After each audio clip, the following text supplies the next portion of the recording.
Hey, my name is Thomas and today there's my review of the Pergear 12mm f2 super wide angle manual focus lens for your APS-C mirrorless cameras.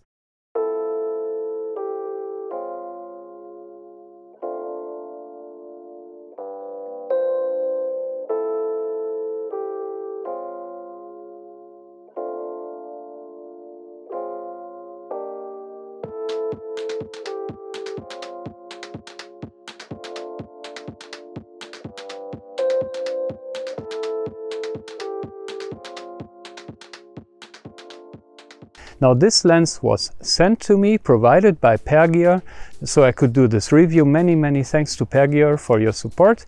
As always, I will give you my honest opinion. I will show you the good sides and also the bad sides of this lens. And yeah, what you can use it for. It's made for any mirrorless camera like Sony, Fuji, Nikon, or even Micro Four Thirds. Everything that doesn't have a full frame sensor. It's manual focus only. What else shall I say? Let's have a go.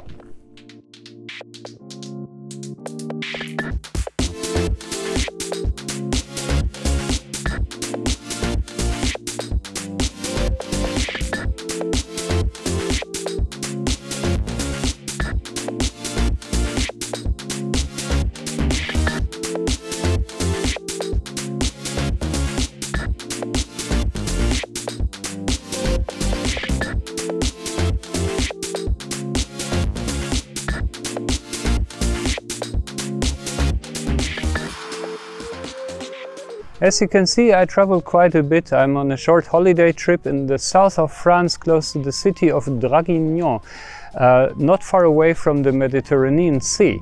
A great opportunity to test the super wide angle lens. And if you follow my channel, you will see that I also brought an analog camera. Make sure to check out these other videos. As always, I hope you will like this content. Please give me a like, it helps a lot. Also subscribe to my channel if you haven't done so yet. And in case there will be any questions or comments, just write something down in the comment section below. I love to read all your comments and I will happily answer every single one of them. Okay, so much for the channel news. Now let's go further with the lens.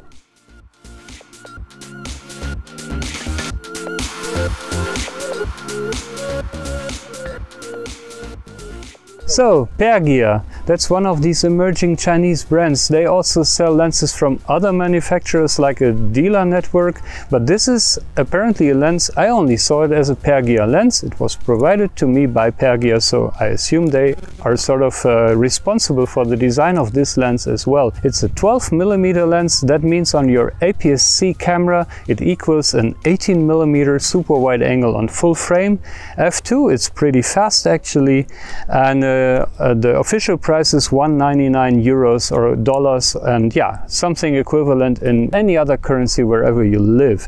It's a very well-made lens actually. It's got a wide aperture ring, wide focus ring. It's all made from metal. I don't see any plastic part here. It comes with a standard metal lens hood, which is very nice, and of course it has this petal shape because it's super wide angle. That's normal.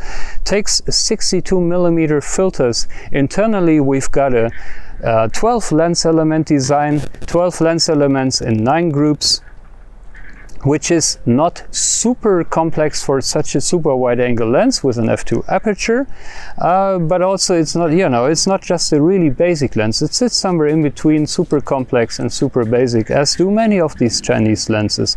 It feels very well in your hand. It's very nice to operate. There are two small niggles I have, as always. Number one is the aperture ring doesn't have any click stops. Number two, what I find a bit weird, it's not really a big disadvantage, is that the focus ring is very smoothly, yeah, it has these smooth ridges here, whereas the aperture ring is very nulled. Normally you would expect it to be the other way around, so I personally often confuse the aperture and the focus ring when I operate that. But okay, that's it. Apart from that, very nice to operate.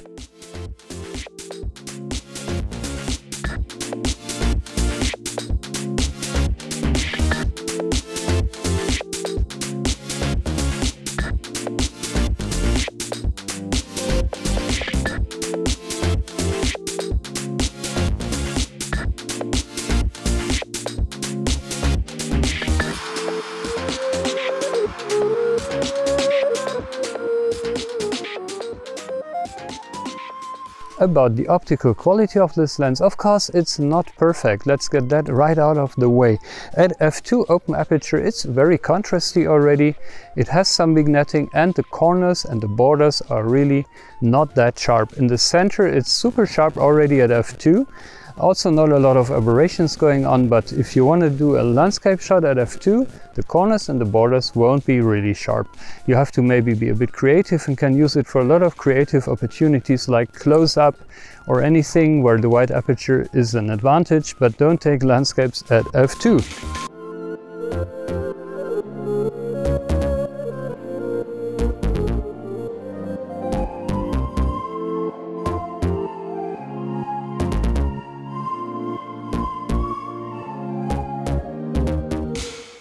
You should close it down to something like 5.6 or 8 or even 11, and then you've got a decent sharpness almost all across the frame. That brings me to the second small issue with this lens. The sample that I got is not centered perfectly. I find it pretty acceptable, but even at f8 or f11, in the left two corners, both the left top and the left bottom corner, there will be a few pixels that are never really sharp. Overall, I rarely see it in any real-world shots, and actually, because it's so super wide angle, what you do is you put it on infinity. The hard lock at infinity actually is pretty decently calibrated. You put it on f8 and you just shoot, you never focus, and you always get great landscape shots. All the shots here that I show you from the canyon of Verdun in southern France, which is brilliant by the way, all these were taken just at f11 hard stop at infinity. I didn't focus, I didn't do anything, I just snapped away. That's the beauty of wide angle lens shooting, and as you can see, the quality of the images is perfect.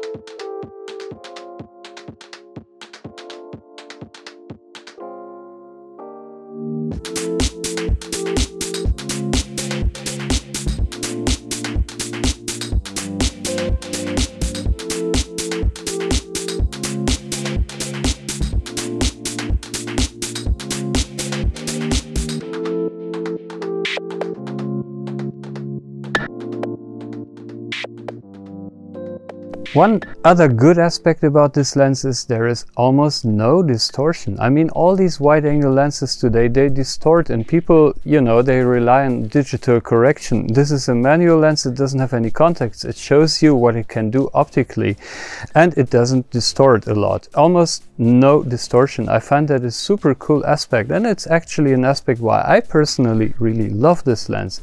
Now, if you were shoot the stars or the night sky, I would always take the Samyang 12mm. Prefer the Samyang because that lens is known for very good sharpness if you find a non-decentered copy. The decentering is also a problem of this lens, as I saw in my sample, but the open aperture sharpness is not as good as the Samyang. There is no contest there. However, the Samyang has a very strong moustache distortion, which is not so nice, also not nice to correct, and this lens doesn't distort. For architecture, that's really great.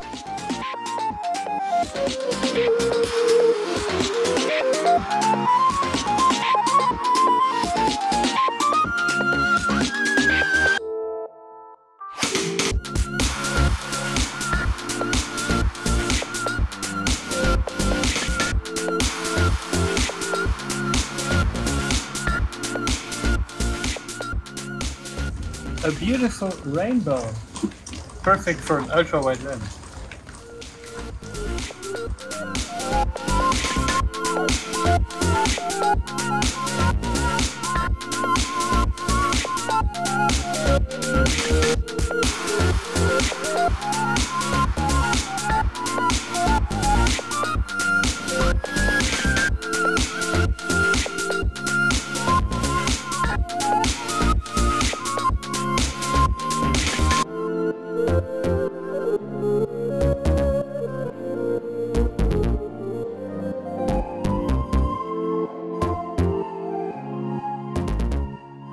So as you see, I really like this lens, and if you are into architecture stuff, if you just want to shoot it during daylight or on a tripod at more closed apertures, I find this lens very good, and I can really recommend it to you.